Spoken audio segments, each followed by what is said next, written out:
आज मैं सदन में कुछ सीक्रेट बताना चाहता हूं। मेरा पक्का विश्वास हो गया है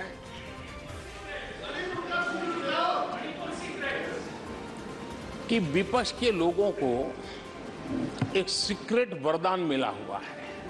हाँ,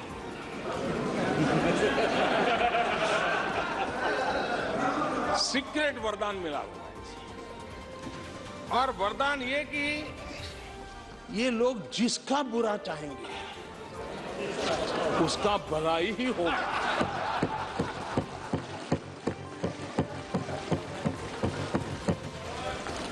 एक उदाहरण तो आप देखिए, मौजूद है। 20 साल हो गए, क्या कुछ नहीं हुआ, क्या कुछ नहीं किया गया, लेकिन भलाई होता गया। तो आपको बड़ा सीक्रेट वरदान है जी, और मैं 3 उदाहरण से ये सीक्रेट वरदान को सिद्ध कर सकता हूं जी।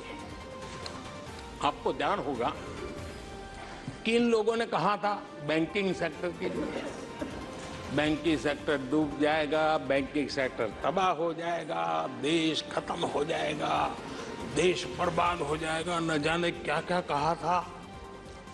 और बड़े बड़े विद्वानों को विदेशों से ले आते थे, उनसे कहलवाते थे ताकि उनकी बात कोई न माने तो शायद उनकी मान ले।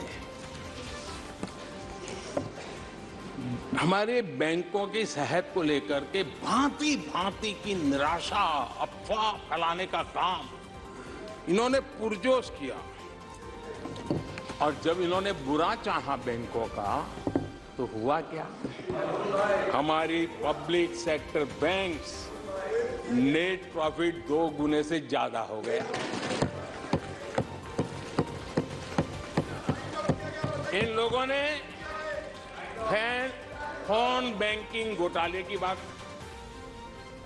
इसके कारण देश को एनपीए के गंभीर संकट में डुबो दिया था। बीते दिनों की बात हो रही है, लेकिन आज जो उन्होंने एनपीए का अंबर लगा के गए थे, उसको भी पार कर करके और एक नई ताकत के साथ निकल चुके हैं। और आज सुरेंद्र निर्मला जी ने विस्तार से बताया है कि कितना प्रॉफिट हुआ है। दूसरा उदाहरण, हमारे डिफेंस के हेलीकॉप्टर बनाने वाली सरकारी कंपनी HAL, ये HAL को लेकर के कितनी भली बुरी बातें इन्होंने करी थी। क्या कुछ नहीं कहा गया था HAL के लिए, और इसका दुनिया पे बहुत नुकसान करने वाली भाषा का प्रयोग किया गया था। और HAL तबाह हो गया है, HAL खत्म हो गया है, भारत की डिफेंस इंडस्ट्री खत्म हो चुकी है। ऐसा न जाने क्या क्या कहा गया था HAL के लिए। इतना ही नहीं, जैसे आजकल खेतों में जाकर के वीडियो शूट होता है, मालूम है ना? हाँ? खेतों में जाकर के वीडियो शूट होता है, हाँ। वैसा ही उस समय HAL फैक्ट्री के दरवाजे पर मजदूरों की सभा करके वीडियो शूट करवाया गया था और वहां के कामगारों को भड़काया गया था। अब तुम्हारा कोई भविष्य नहीं है, तुम्हारे बच्चे मरेंगे, भूखे मरेंगे, HAL डूब रहा है। देश की इतनी महत्वपूर्ण इंस्टीट्यूट को इतना बुरा चाहा, इतना बुरा चाहा, इतना बुरा कहा कि वो सीक्रेट आज HAL सफलता की नई बुलंदियों को छू रहा है। HAL ने अपना highest ever highest revenue register किया है। इनके जी भर करके गंभीर आरोपों के बावजूद भी वहां के कामदारों को, वहां के कर्मचारियों को उकसाने की भरपूर कोशिश के बावजूद भी आज एचएएल देश की आन बान शान बन के उभरा। आदरणीय अध्यक्ष जी, जिसका बुरा चाहते हैं वो कैसे आगे बढ़ता है, मैं तीसरा उदाहरण देता हूं। आप जानते हैं एलआईसी के लिए क्या क्या कहा गया था?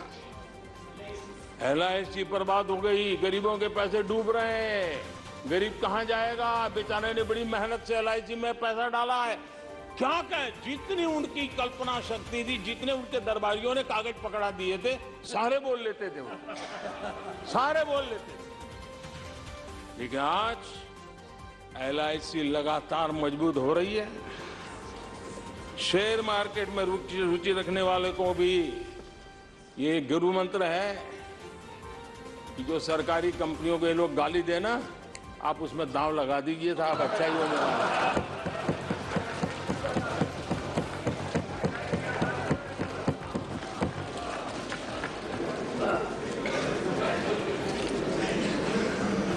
आदरणीय अध्यक्ष जी, ये लोग देश की जिन संस्थाओं की मृत्यु की घोषणा करते हैं, उन संस्थाओं का भाग्य चमक जाता है। और मुझे विश्वास है कि ये जैसे देश को कोसते हैं, लोकतंत्र को कोसते हैं, मेरा पक्का विश्वास है देश भी मजबूत होने वाला है, लोकतंत्र भी मजबूत होने वाला है, और हम तो होने ही वाले हैं। इस अविश्वास प्रस्ताव में कुछ चीजें तो ऐसी विचित्र नजर आई जो न पहले कभी सुना है, न देखा है, न कभी कल्पना की है। सबसे बड़े विपक्षी दल के नेता को बोलने की सूची में नाम ही नहीं था। और पिछले उदाहरण देखिए आप, 1999 में वाजपेयी सरकार के खिलाफ अविश्वास प्रस्ताव आया। शरद पवार साहब उस समय नेतृत्व कर रहे थे, उन्होंने डिबेट का नेतृत्व किया। 2003 में अटल जी की सरकार थी, सोनिया जी विपक्ष की नेता थी, उन्होंने लीड ली, उन्होंने विस्तार से अविश्वास प्रस्ताव रखा। 2018 में खड़गे जी थे विपक्ष के नेता, उन्होंने प्रोमिनेंटली विषय को आगे बढ़ाया। लेकिन इस बार अधीर बाबू को क्या हाल हो गया, उनकी पार्टी ने उन्हें बोलने का मौका नहीं दिया।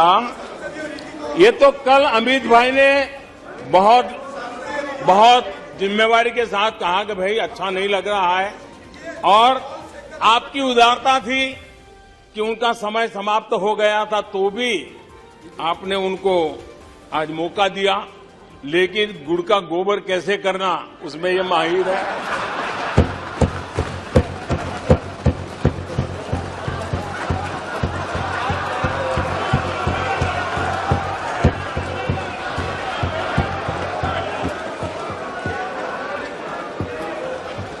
मैं नहीं जानता हूं